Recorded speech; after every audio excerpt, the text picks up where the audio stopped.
నమస్తే. పల్లె చట్టాల కార్యక్రమానికి స్వాగతం. వారం వారం పల్లెలకు సంబంధించిన కొన్ని కీలకమైన చట్టాల గురించి తెలుసుకునే ప్రయత్నం చేస్తాం. అందులో భాగంగానే ఈ రోజున మరి చట్టాలు తెలిస్తే సరిపోదు కదా, చట్టాలతో అవసరం వస్తే ఏం చేయాలి, చట్టాలని వినియోగించుకునే స్తోమత కూడా లేనప్పుడు ఏమైనా సహాయం పొందడానికి అవకాశం ఉంటుందా, ఈ అంశాలనే ఈ వారం మనం మాట్లాడుకుందాం. ఈ వారమే ఎందుకు ఎంచుకున్నామంటే, ఏదైతే చట్టాన్ని వాడుకోవడానికి స్తోమత లేని వాళ్ళకి సహాయం చేసే చట్టం ఉందో ఆ చట్టం వచ్చి 25 ఏళ్ళు అవుతుంది ఈ నెలతో. ఆ చట్టం చేసిన సందర్భాన్ని పునర్చుకుని, ఆ చట్టం ఏ రోజైతే అమల్లోకి వచ్చిందో ఆ చట్టం అమల్లోకి వచ్చిన రోజుని జాతీయ న్యాయ సేవల దినోత్సవంగా జరుపుకుంటూ వస్తున్నాం. అది నవంబర్ 9వ తారీఖున ఈ సంవత్సరం జరిగింది. అలాంటి ఒక రోజు ఉంటుందని, ఇలాంటి ఒక చట్టం ఉంటుందని చాలామందికి తెలియదు, మరి ముఖ్యంగా పల్లెల్లో. ఇక కొన్ని రోజుల్లో రాజ్యాంగ దినోత్సవాన్ని జరుపుకోబోతున్నాం. మనం ఇచ్చుకున్న రాజ్యాంగం అమల్లోకి వచ్చిన రోజుని రిపబ్లిక్ డే అని చేస్తాం, అది అందరికీ తెలుసు. భారత రాజ్యాంగం ఎప్పటి నుంచి అయితే అమల్లోకి వచ్చిందో ఆ రోజున రిపబ్లిక్ దినోత్సవం, జెండాలు ఎగరేది అందరికీ తెలుస్తుంది. కానీ ఏ రోజైతే రాజ్యాంగాన్ని ఆమోదించారో ఆ రోజుని నిన్న మొన్నటి వరకు కూడా లా డేగా జరిపేవాళ్ళు. గత కొద్ది కాలంగా దాన్ని కాన్స్టిట్యూషనల్ డే, సంవిధాన్ దివాస్ పేరుతోటి సెలబ్రేట్ చేస్తున్నారు. అది నవంబర్ 26వ తారీఖు. భారత రాజ్యాంగం ఆమోదం పొందిన రోజు నవంబర్ 26, 1949 సంవత్సరంలో. అప్పటి నుంచి అది లా డే. గత కొన్ని సంవత్సరాలుగా రాజ్యాంగ దినోత్సవం. ఏంటి లక్ష్యం రాజ్యాంగ దినోత్సవం జరుపుకోవడానికి? రాజ్యాంగంలో ఇచ్చిన ఫలాలు, రాజ్యాంగం ఇచ్చిన హక్కులు అందరికీ దక్కాలి. ఆ రాజ్యాంగం కింద చేయబడే చట్టాలే బోల్డ్ ఉన్నాయి. ఇప్పుడు పల్లెలకు వర్తించే చట్టాలే బోల్డ్ ఉన్నాయి. మరి ఆ చట్టం యొక్క ఫలాలు పల్లెలకు దక్కాలి కదా. పల్లెల కోసం చేసిన చట్టాలు, పల్లెల మేలు కోసం చేసిన చట్టాలన్నా పల్లె వాళ్ళకి అందాలి కదా. ఆ సందర్భంగా ఈ రెండు ముఖ్యమైన డేస్, ముఖ్యమైన దినోత్సవాల సందర్భంగా, న్యాయ సేవల దినోత్సవం, రాజ్యాంగ దినోత్సవం సందర్భంగా చట్టాన్ని వాడుకోవడానికి ఆసరాగా నిలబడే చట్టం గురించి మాట్లాడుకుందాం. అదే న్యాయ సేవల అథారిటీల చట్టం. 1987లో ఈ చట్టం వచ్చింది. ఈ చట్టం యొక్క నేపథ్యం ఏంటి, ఈ చట్టం ఏ లక్ష్యంతో చేయబడింది, ఈ చట్టం కింద న్యాయ సేవలు పొందాలి అంటే, అది కూడా ఉచితంగా న్యాయ సేవలు పొందాలంటే ఎవరిని ఆశ్రయించాలి, ఎలా దరఖాస్తు పెట్టుకోవాలి, ఎవరు అర్హులు, ఇలాంటి అన్ని ప్రశ్నలకి మనం సమాధానాలు వెతుక్కునే ప్రయత్నం ఈరోజు చేద్దాం. ముందుగా చట్టంతో అవసరం వచ్చి అన్యాయానికి గురైన వాళ్ళు న్యాయం పొందాలంటే, కోర్టుకు వెళ్ళాలంటే కనీస స్తోమత లేని వాళ్ళ పరిస్థితి ఏంటి? ఆర్థిక కారణాల వల్లనో, సామాజిక కారణాల వల్లనో చట్టాన్ని వినియోగించుకోలేని వాళ్ళే బోలెడు మంది ఉన్నారు. నాకు డబ్బులు ఉంటే నేను ఒక లాయర్ని పెట్టుకుంటాను, కోర్టుకు వెళ్తాను. అసలు డబ్బులే పెట్టుకోలేని పరిస్థితి ఉంటే, లాయర్ని పెట్టుకోలేని పరిస్థితి ఉంటే, కోర్టు ఫీజులు కూడా కట్టుకోలేని పరిస్థితి ఉంటే, సమస్య వస్తే ఎక్కడికి వెళ్ళాలో అనే సలహా కూడా పొందలేని పరిస్థితిలో ఉంటే, అలాంటి వాళ్ళందరికీ ఏం చేయాలి అనేది ఎంతో కాలంగా నలుగుతున్న ఒక పెద్ద ప్రశ్న. దానికి సమాధానంగా స్వాతంత్రం రాకముందు, స్వాతంత్రం వచ్చిన తర్వాత కొన్నేళ్ల వరకు కూడా అందరికీ ఇట్లాంటి సహాయం అందే ప్రయత్నాలు ఏం జరగలేదు. కానీ కనీసం నేరారోపణకు గురైన వాళ్ళు, ఏదైతే మరణశిక్ష కానీ యావజ్జీవ కారాగార శిక్ష కానీ పడే అవకాశాలున్న కేసుల్లో ఎవరైతే నేరారోపణకు గురైన వాళ్ళు ఉంటారో వాళ్ళకి ఉచితంగా న్యాయ సహాయం చేయడానికి, కోర్టు ఫీజు కూడా కట్టుకోలేని కేసులలో, సివిల్ కేసులలో కోర్టు ఫీజు లేకుండానే కేసులు వేసుకోవడానికి కొంత వెసులుబాటు ఉండేది. అది కూడా జడ్జి డిస్క్రిషన్, జడ్జి ఆమోదిస్తే ఇలాంటి సహాయం అందేది. ఇక మిగతా ఏ కేసుల్లో కూడా లాయర్లను పెట్టుకోవడానికి, కోర్టు ఫీజులు కట్టడానికి, ఉచితంగా సలహాలు పొందడానికి ఇలాంటి వెసులుబాటు ఏది ఉండేది కాదు. ఈ నేపథ్యంలో ఒక చారిత్రాత్మకమైన తీర్పు భారత సుప్రీంకోర్టు 1980 ప్రాంతంలో ఇచ్చింది. ఆ తీర్పులో ఏమన్నారంటే, ఏదైతే ఉచితంగా న్యాయ సేవలు పొందే హక్కు ఉందో, అది ఉచిత సేవలు పొందటం ప్రభుత్వం ఇచ్చే భిక్ష కాదు, అది హక్కు, అది మామూలు హక్కు కాదు, జీవించే హక్కులో అంతర్భాగం అని చెప్పి సుప్రీంకోర్టు వారు తీర్పిచ్చారు. ఎందుకు ఇచ్చారు ఇట్లాంటి తీర్పు అంటే, ఒక చట్టం ఒక హక్కు ఇస్తుంది, హక్కుకి భంగం కలిగినప్పుడు కోర్టుకు వెళ్ళగటం కూడా హక్కులో అంతర్భాగమే. మీకు ఏదో ఒక చట్టం ఒక హక్కు కల్పించింది, భూమి హక్కు ఉంది, భూమి హక్కుకి భంగం కలిగితే కోర్టుకు వెళ్ళగలగటం కూడా భూమి హక్కులో భాగం. మరి కోర్టుకు వెళ్ళలేని పరిస్థితి ఉంటే, కోర్టుకు వెళ్ళిన లాయర్ని పెట్టుకోలేని పరిస్థితి ఉంటే అది జీవించే హక్కుకి భంగం కలిగినట్టే. ఎందుకంటే ఫెయిర్ ట్రయల్ జరగాలి, అంటే నిష్పాక్షపాతమైన విచారణ జరిగితేనే న్యాయం దక్కుతుంది. నిష్పాక్షమైన విచారణ ఎప్పుడు జరుగుతుంది? న్యాయ సలహాలు అందినప్పుడు, లాయర్ని పెట్టుకోగలిగినప్పుడే జరుగుతుంది. అలాంటిది లేకపోతే హక్కులకు భంగం కలుగుతుందని అయితే సుప్రీంకోర్టు వారు తీర్పిచ్చారు. ఆ తరువాత కేంద్ర ప్రభుత్వం ఒక కమిటీ వేసింది. 2 మహామహులు అందులో సభ్యులుగా ఉన్నారు. వారే జస్టిస్ కృష్ణ అయ్యర్, జస్టిస్ భగవతి గారు. ఇద్దరు కూడా ఒక లెజెండ్ న్యాయమూర్తులు, వాళ్ళిద్దరు కూడా. వారు ఒక రిపోర్ట్ ఇచ్చారు. ఆ కమిటీనే సిలాస్ అంటారు, committee on implementation of legal aid schemes. ఈ కమిటీ ఇచ్చిన నివేదిక ఆధారంగా రూపొందిన చట్టమే మనం ఇప్పుడు మాట్లాడుకోబోయే న్యాయ సేవల అథారిటీల చట్టం 1987.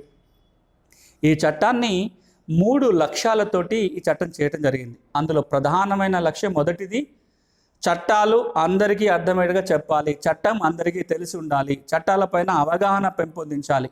ఇది మొదటి లక్ష్యం. చట్టం చేయటం కాదు, చట్టం తెలుసుంటేనే వాళ్ళు ఆ చట్టాన్ని వాడుకోగలుగుతారు. కాబట్టి చట్టాలపైన అవగాహన పెంపొందించాలి అనేది ఒక లక్ష్యం. ఇక రెండో లక్ష్యం, చట్టం తెలుసుంటే సరిపోదు, ఆ చట్టాన్ని వినియోగించుకోగలగాలి, అవసరమైతే కోర్టుకు వెళ్ళి న్యాయం పొందగలగాలి. అట్లా ఎవరైతే న్యాయం పొందలేని వ్యక్తులు ఉన్నారో వారందరికీ ఉచితంగా న్యాయ సేవలు అందాలి. ఇది రెండో లక్ష్యం. ఇక మూడో లక్ష్యం ఏంటంటే, కోర్టు బయట పరిష్కార మార్గాల ద్వారా సత్వర న్యాయం అందించే కార్యక్రమాలు టేకప్ చేయాలి, అలాంటి కార్యక్రమాలు చేయాలి. అందులో భాగంగా వచ్చిందే లోక్ అదాలత్లు. మనం వింటూ ఉంటాం, ప్రతి శనివారం కోర్టులలో లోక్ అదాలత్ ద్వారా కేసులు పరిష్కారం అయిపోయినాయని, మెగా లోక్ అదాలత్లు పెట్టారని, వేల కేసులు పరిష్కారం అయినాయి మనం పేపర్లో చదువుతుంటాం, వింటుంటాం. ఇవన్నీ కూడా ఈ చట్టం పరిధిలో చేసే కార్యక్రమాలే. ఈ 3 ఈ చట్టం యొక్క ముఖ్యమైన ఉద్దేశాలు: చట్టాలపై అవగాహన, ఉచిత న్యాయ సేవలు, కోర్టు బయట పరిష్కార మార్గాల ద్వారా కేసులను సత్వరంగా పరిష్కరించటం. మరి ఈ లక్ష్యాలు నెరవేర్చడం కోసం ఏదైతే చట్టం ఉందో, ఈ చట్టాన్ని 1995 నవంబర్ 9వ తారీఖున అమల్లోకి తీసుకొచ్చారు. ఈ చట్టం వచ్చి నవంబర్ 9 నాటికి 25 ఏళ్ళు పూర్తయినాయి.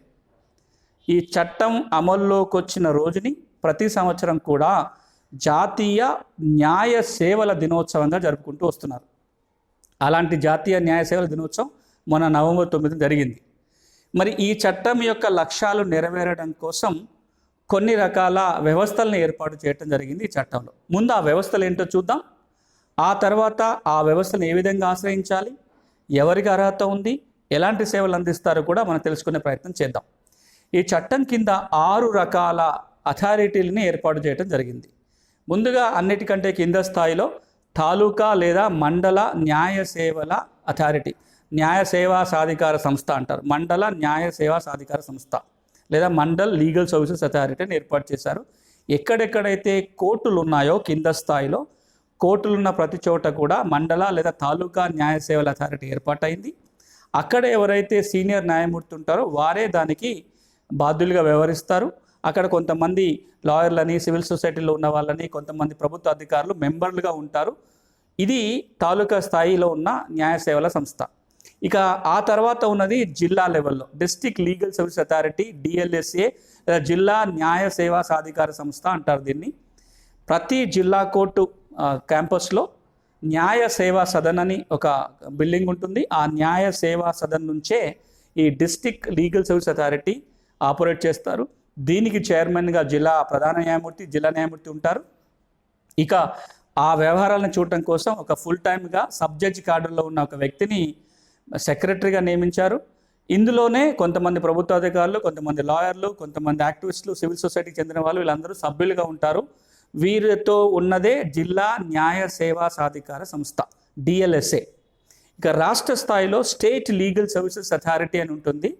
ఈ స్టేట్ లీగల్ సర్వీసెస్ అథారిటీకి ప్యాట్రన్ అండ్ చీఫ్గా హైకోర్టు ప్రధాన న్యాయమూర్తి గారు, దానికి ఎగ్జిక్యూటివ్ చైర్మన్గా ప్రధాన న్యాయమూర్తి తర్వాత ఎవరు సీనియర్ మోస్ట్ ఉంటే వారు దానికి ఎగ్జిక్యూటివ్ చైర్మన్గా ఉంటారు. ఒక జిల్లా జడ్జి స్థాయిలో ఉన్న అధికారి మెంబర్ సెక్రటరీగా ఉంటారు. కొంతమంది ప్రభుత్వ అధికారులు, సివిల్ సొసైటీ, లాయర్స్ దీంట్లో మెంబర్స్గా ఉంటారు. ఇక దీనిపైన కేంద్ర స్థాయిలో నేషనల్ లీగల్ సర్వీసెస్ అథారిటీ అని ఉంటుంది, జాతీయ న్యాయ సేవల అథారిటీ ఉంటుంది.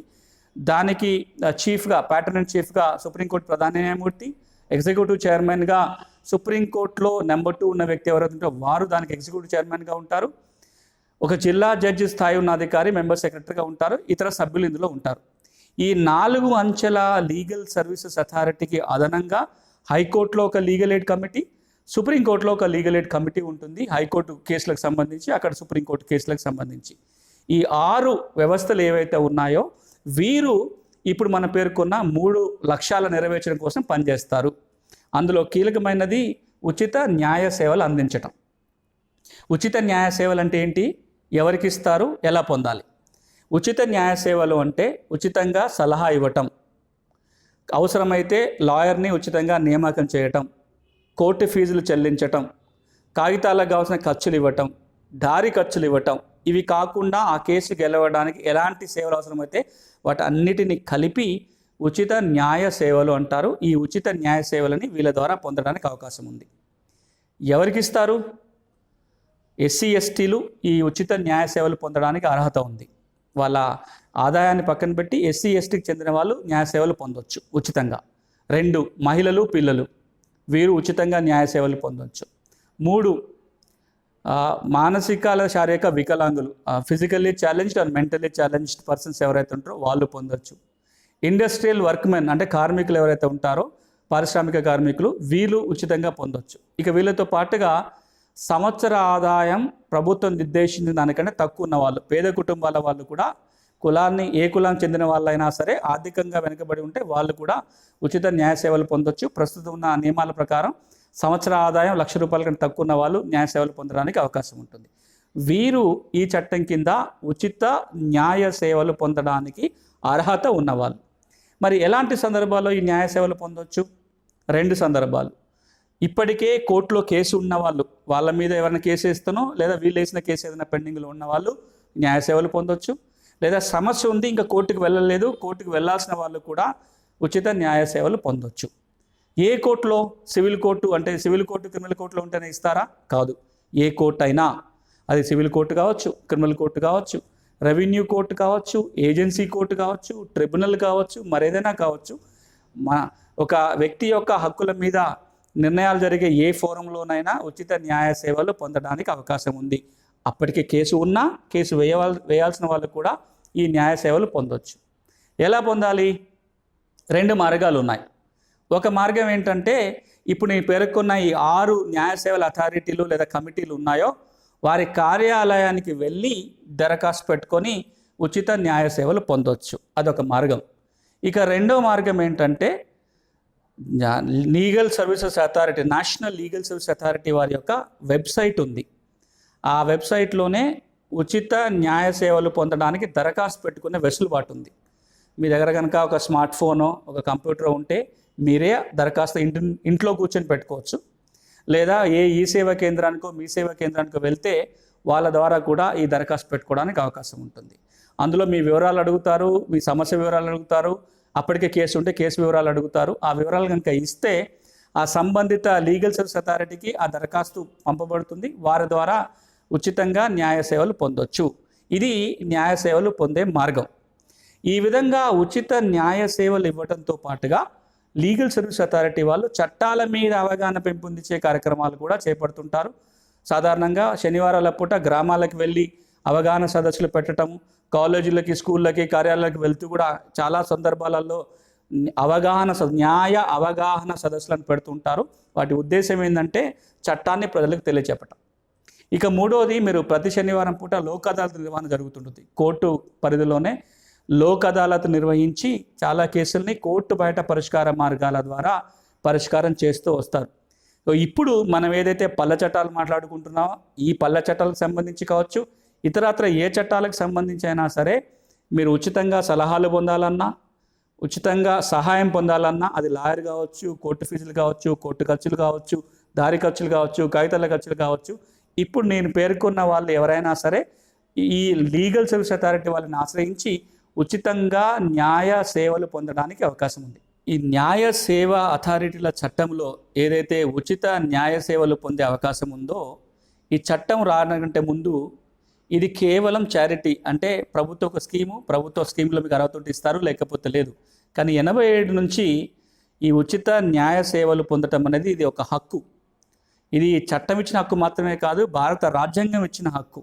ఆర్టికల్ 21 అంటే ఆర్టికల్ 21 ఏదైతే ఉందో జీవించే హక్కులో ఉచిత న్యాయ సేవలు పొందటం కూడా అంతర్భాగంగా ఉంది అని చెప్పి సుప్రీంకోర్టు వారి తీర్పు. అంతేకాదు ఆర్టికల్ 39A, ఆర్టికల్ 39A ప్రకారం ఉచిత న్యాయ సేవలు అందించడం కోసం ప్రభుత్వమే స్కీమ్స్ తీసుకురావాలి. ఈ రెండు ఆర్టికల్స్ని దృష్టిలో పెట్టుకొని చూస్తే భారత రాజ్యాంగంలో పొందుపరిచిన ఆర్టికల్ 39A, భారత రాజ్యాంగంలో ఉన్న ఆర్టికల్ 21, ఈ రెండు ఆర్టికల్స్ ప్రకారం ఈ రోజున ఉచిత న్యాయ సేవలు పొందటం అనేది పౌరుల హక్కు. ఎవరైతే ఈ చట్టంలో అర్హత ఉన్న వ్యక్తులు ఉన్నారో వాళ్ళకి ఈ హక్కు దక్కాలి. ఆ హక్కు దక్కినప్పుడే రాజ్యాంగ ఫలాలు అందినట్టు. అప్పుడే నిజంగా నవంబర్ 26 రాజ్యాంగ దినోత్సవం లేదా సంవిధాన్ దివాస్ యొక్క అర్థం ఉంటుంది. ఇక్కడ మనం గమనించాల్సింది ఏంటంటే ఈ చట్టం ఉందనే విషయమే చాలామందికి తెలియదు. మనం మొదట్లో చెప్పినట్టుగానే ఈ చట్టం ఉందని, ఈ చట్ట ప్రకారం ఉచిత సేవలు పొందొచ్చు అని చాలామందికి తెలియదు. ఈ చట్టాన్ని అమలు చేయటం కోసం కేంద్ర ప్రభుత్వం ప్రతి సంవత్సరం 80 కోట్ల రూపాయల నుంచి 100 కోట్లు కేటాయిస్తుంది లీగల్ సర్వీస్ అథారిటీస్కి. దాదాపుగా ప్రతి రాష్ట్రానికి 5 కోట్ల రూపాయల డబ్బులు వస్తాయి. దీనికి అదనంగా రాష్ట్ర ప్రభుత్వం కొంచెం బడ్జెట్ కేటాయింపులు ఉంటాయి. కానీ ఇంత డబ్బులు ఉన్నా సరే ఇది పూర్తిగా కింద స్థాయికి వెళ్ళటం లేదని చాలా కమిటీలు చెప్పాయి. అది మిగతా అంశాల్లో చాలా బాగా పనిచేస్తున్నాయి లీగల్ సర్వీస్ అథారిటీలు. అది క్రిమినల్ కేసులలో కావచ్చు, కుటుంబ తగాదాల విషయంలో కావచ్చు, లోక్ అదాలతులు పెట్టడంలో కావచ్చు, అవేర్నెస్ ప్రోగ్రాంలు పెట్టడంలో కావచ్చు, ఇట్లా వీటన్ని అంశాలలో చాలా వినూత్నమైన పథకాలతోటి లీగల్ సర్వీస్ అథారిటీ ప్రజలకు చేరువయ్యే ప్రయత్నం చేస్తుంది. పారాలీగల్ వాలంటీర్స్ అని కొత్త పథకం తీసుకొచ్చారు. వేల సంఖ్యలో ప్రజల్ని ట్రైనింగ్లు ఇచ్చి పిఎల్వీల కింద సర్టిఫికెట్లు ఇచ్చి పిఎల్వీల ద్వారా న్యాయ సేవలు అందించే కార్యక్రమం చేస్తున్నారు. గత కొన్ని సంవత్సరాల క్రితమే ఒక 12 రకాల కొత్త స్కీములు తీసుకొచ్చారు లీగల్ సర్వీస్ అథారిటీ వాళ్ళు. కానీ భూ సమస్యల విషయానికి వచ్చినసరికి, వ్యవసాయ చట్టాలు, వ్యవసాయ సమస్యల విషయానికి వచ్చినట్లయితే, రైతుల సమస్యల విషయానికి వచ్చినట్లయితే ఈ న్యాయ సేవలు వారికి అందటం లేదని చెప్పి చాలా కమిటీలు పేర్కొన్నాయి. అది రాష్ట్ర ప్రభుత్వం ఉమ్మడి రాష్ట్రంలో వేసిన కోనేరు రంగారావు కమిటీ కావచ్చు, కేంద్రం వేసిన అగ్రేరియన్ కమిటీ రిపోర్ట్ కావచ్చు, స్వామినాథన్ కమిటీ కావచ్చు, జయతి ఘోష్ కమిటీ కావచ్చు, వీళ్ళందరూ కూడా చెప్తుంది ఏంటంటే రైతు చట్టం వాడుకునేలాగా చేయాలంటే వాళ్ళకి ఉచిత న్యాయ సేవలు మెరుగ్గా అందాలి అని చెప్తున్నారు. అది జరగాలంటే రెండు జరగాలి. ముందు రైతులందరూ, పల్లెల్లో ఉన్న వాళ్ళందరూ, మీరందరూ ఈ చట్టం గురించి తెలుసుకోవాలి, ఆ సేవల్ని వాడుకునే ప్రయత్నం చేయాలి. లీగల్ సర్వీస్ అథారిటీలు కూడా మరింత ప్రోయాక్టివ్గా రైతుల కోసం కొన్ని ప్రత్యేకమైన స్కీమ్స్ డిజైన్ చేస్తే బాగుంటుంది. ఇప్పటిదాకా చాలా స్కీమ్స్ వచ్చాయి, కానీ రైతులకి మాత్రమే ప్రత్యేకంగా ఉద్దేశించిన ఒక స్కీమ్ కూడా లీగల్ సర్వీస్ అథారిటీ వాళ్ళు తీసుకొస్తే చాలా మెరుగ్గా ఉంటుంది. ఈ లీగల్ సర్వీస్ అథారిటీ వాళ్ళు ఇచ్చే సేవలతో పాటుగా కొన్ని చోట్ల స్వచ్ఛంద సేవా సంస్థల ద్వారా కూడా ఉచిత న్యాయ సేవలు అందించే కార్యక్రమం జరుగుతుంది. అందులో మేము కూడా ఒక వినూత్నమైన కార్యక్రమాన్ని ఇంతకుముందే ప్రకటించినాం. దాని వివరాలు కూడా మీతో షేర్ చేసుకుంటాను. అందులో 2 పథకాలని కొత్తగా ప్రవేశపెట్టడం జరిగింది. లీవ్స్ సంస్థ ద్వారా legal empowerment and assistance for farmer society, LEAVES అనే ఒక సంస్థను ప్రారంభించి ఇది హైదరాబాద్ కొత్తపేట కేంద్రంగా పనిచేస్తుంది. ఈ సంస్థ ద్వారా ఒక 2 వినూత్న కార్యక్రమాలను మొదలుపెట్టాం. ఆ కార్యక్రమాల ఏవైతే ఉన్నాయో మీరు కూడా భాగస్వాములు కావచ్చు, మీరు వినియోగించుకోవచ్చు. అందులో మొట్టమొదటిది, రైతుకు ఏదైతే చట్టాలతో అవసరం ఏర్పడుతుందో అది భూమి చట్టాలకు సంబంధించి కావచ్చు, వ్యవసాయ చట్టాలకు సంబంధించి కావచ్చు, సాగులో వచ్చే చిక్కులు ఏవైతే న్యాయపరమైన చిక్కులు ఉంటాయో వాటిపైన సలహాలు, సూచనలు ఎప్పటికప్పుడు ఉచితంగా అందించడం కోసం ఒక కార్యక్రమాన్ని మొదలుపెట్టాం. ఈ కార్యక్రమంలో మీకు ఉచిత సేవలు అందాలి అంటే కనుక లీవ్ సంస్థ మెంబర్షిప్ తీసుకోవాల్సి ఉంటుంది. మీరు మెంబర్షిప్ తీసుకొని ఆ మెంబర్షిప్కి 1000 రూపాయల ఫీ ఉంటుంది. సంవత్సర కాలం పాటు ఈ 1000 రూపాయలతోటే మీరు ఉచితంగా న్యాయ సేవలు పొందొచ్చు. ఆ విధంగా లీవ్స్ సంస్థ యొక్క సేవలు పొందాలి అంటే మీరు ఆ మెంబర్షిప్ తీసుకోండి. మెంబర్షిప్ తీసుకుంటే ఎక్కడెక్కడైతే జిల్లా కార్యాలయాలు ఉన్నాయో మీరు జిల్లా కార్యాలయానికి వచ్చి ఆ సేవలు పొందొచ్చు. ఎక్కడైతే లీవ్స్ జిల్లా కార్యాలయాలు లేవో హైదరాబాద్ ఆఫీస్కి వచ్చి ఇట్లాంటి సేవలు పొందడానికి అవకాశం ఉంటుంది. ప్రస్తుతానికి ఉమ్మడి వరంగల్ జిల్లాలో, ఉమ్మడి మెదక్ జిల్లాలో ఈ కార్యాలయం ఉంది. సంగారెడ్డి, వరంగల్ కేంద్రంగా ఉంది. హైదరాబాద్లో అయితే కొత్తపేటలో ఉంది. రాబోయే రోజులలో ఆంధ్రప్రదేశ్లో కూడా ఈ కార్యాలయాలు ప్రారంభించే ఆలోచన చేస్తుంది. ఈ సేవలు మీకు అందాలంటే మీరు ఫోన్ చేయాల్సిన నంబర్ 6305275697 630-527-5697. ఈ నెంబర్కి ఫోన్ చేస్తే మీరు మెంబర్షిప్ వివరాలు ఇస్తారు. మెంబర్షిప్ తీసుకుంటే కనుక ఇలాంటి సేవలు అందుతాయి. ఇక రెండవది, గతసారి మాట్లాడుకున్న భూమి హక్కుల పరీక్ష అని చెప్పి, భూమి ఉన్న ప్రతి వాళ్ళు ఒక్కసారైనా భూమి హక్కుల పరీక్ష చేసుకోవాలి. చేసుకుంటే సమస్య ఉందా లేదా తెలుస్తుంది. ఆ కాగితాలు ఎప్పటికి ఉపయోగపడతాయని ఆ భూమి హక్కుల పరీక్ష కూడా ప్రతి సర్వే నంబర్కి 100 రూపాయల ఫీజుగా నిర్ధారణ చేయడం జరిగింది. ఆ భూమి హక్కుల పరీక్ష చేయించుకోవాలనుకుంటే కూడా మీరు ఈ నంబర్కే కాల్ చేసి అట్లాంటి సేవలు పొందొచ్చు. ఇక ముగించే ముందు మరొకసారి మీ అందరికీ విజ్ఞప్తి ఏంటంటే, మన దేశంలో చట్టాలని వినియోగించుకోవటం చాలా తక్కువ. మరీ ముఖ్యంగా పేదవాళ్ళు, పల్లెవాసులు, రైతులు వీళ్ళందరూ కూడా చట్టాలు తెలియదు, తెలిసినా అది వాడుకోవాలంటే కోర్టుకు వెళ్ళాలో ఇంకెక్కడికి వెళ్ళాలి, ఇది మంది కాదులే అని దూరం జరుగుతున్నారు. కానీ అమెరికా లాంటి దేశంలో ప్రతి వాళ్ళు కూడా చట్టాన్ని వినియోగించి పేదరికం నుంచి బయటపడే ప్రయత్నం, న్యాయం పొందే ప్రయత్నం, వివిధ ప్రభుత్వ పథకాల యొక్క లబ్ధి పొందే ప్రయత్నం మరి ఎక్కువగా అలాంటి సమాజంలో జరుగుతుంది. మన దగ్గర కూడా కొన్ని వందల సంఖ్యలో చట్టాలు వచ్చాయి. ఈ చట్టాలను తెలుసుకొని ఈ చట్టాలను వినియోగించుకునే ప్రయత్నం చేస్తే చాలా ఉపయోగపడతాయి. అందులో మా వంతు ప్రయత్నంగా పీపుల్స్ వాయిస్ ఈ యూట్యూబ్ ఛానల్ నుంచి పల్లె చట్టాలను పరిచయం చేసే కార్యక్రమం చేస్తున్నాం. మీరందరూ వీటిని తెలుసుకోండి, ఈ చట్టాలను వినియోగించుకోండి. ఈ చట్టాలను వినియోగించుకుంటే తప్పకుండా కొద్దో గొప్ప మేలైతే జరుగుతుంది. మా ప్రయత్నాన్ని మేము కొనసాగిస్తూనే ఉంటాం. వచ్చే వారం మరొక కీలకమైన పల్లె చట్టం గురించి మాట్లాడుకుందాం. వచ్చే వారానికైతే మేము చెప్పబోయే టాపిక్ వచ్చే వారం ఇప్పుడే ముందే చెప్తాను నేను. మీరు దానిపైన కూడా కొంత మీకు ఏమైనా అనుమానాలు ఉంటే కూడా ఆ అంశానికి సంబంధించిన ప్రశ్నలు కూడా మీరు మాకు పంపడానికి అవకాశం ఉంటుంది. ఈ వీడియో కింద కామెంట్ల కింద రాబోయే టాపిక్ మీద మీ ప్రశ్నలు ఉంటే కూడా పంపండి. వచ్చే వారం మనం మాట్లాడబోయే టాపిక్ పంచాయతీరాజ్ చట్టం.